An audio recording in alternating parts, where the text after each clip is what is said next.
Hi, welcome back. I'm Michelle, and in today's video I want to talk about preventing joyriding when your car or other vehicle is in the shop, either for bodywork or mechanical repairs.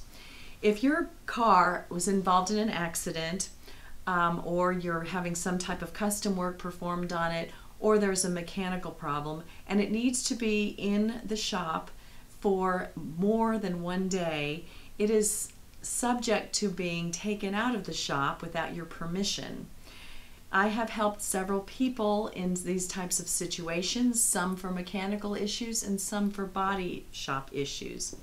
And the way that they found out that their vehicle had been removed without their consent or knowledge was, in two different cases, their car was involved in getting a traffic ticket. And if you know about cars, you have the person driving the car turns over their driver's license to the officer.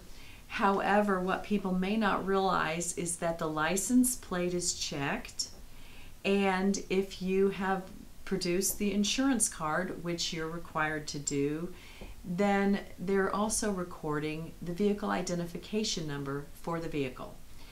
So if the ticket is not paid, the owner is going to receive a notice at their home. And in some jurisdictions, they're going to receive the notice in any event, even though it's handed to them, the driver, at the time that the citation is issued. So I had these people who were distraught because they received a ticket in the mail and they said, "This is impossible because my car was in the shop."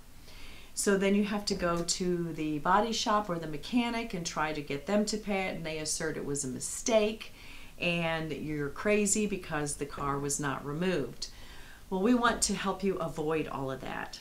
So my suggestion to you, every time you take your car in for whatever reason, when it's going to be in more than just that day, when it's going to be overnight and the possibility is that it could be in there for a number of days, take a picture of the odometer and the whole display on front. You might have to turn it on a bit, hopefully your car runs, but take a picture of the odometer. Have a person who works at the shop there to see you do it.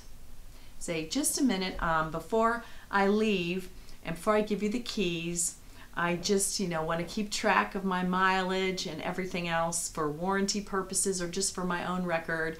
So I forgot to do this, but let me go back there and do this now." Let them see you do it. Take your phone out, take a picture of the gas gauge and the odometer so you know how many miles are on it, and they see you do it. So you have that in your hand. It's a date stamp on your photograph, and you even put your watch or something there so you know the time and the date, and they're less likely to do anything because now you have recorded it. Then when you go to pick up the car, do the same thing again in their presence and look at it, and if there is any change in the mileage, you need to get an answer, get an explanation right then. Sometimes they will need to drive the car to test it out. Find out in advance before you leave the car if they contemplate doing that and how they would be doing that. They shouldn't be driving 100 miles away. They shouldn't be driving 20 miles away. It should be a very, very short period of time if they have to actually drive the car. But we want to keep you safe. We want to keep your pocketbook safe so that you're not liable if your car plows into someone and you're not even aware that it's out on the road. So I hope that this is helpful to you. If you are interested in our other topics, check out the playlists. And to find out when our next videos come out, you can follow us on Twitter or Facebook or subscribe. Thanks a lot. I'll see you next time.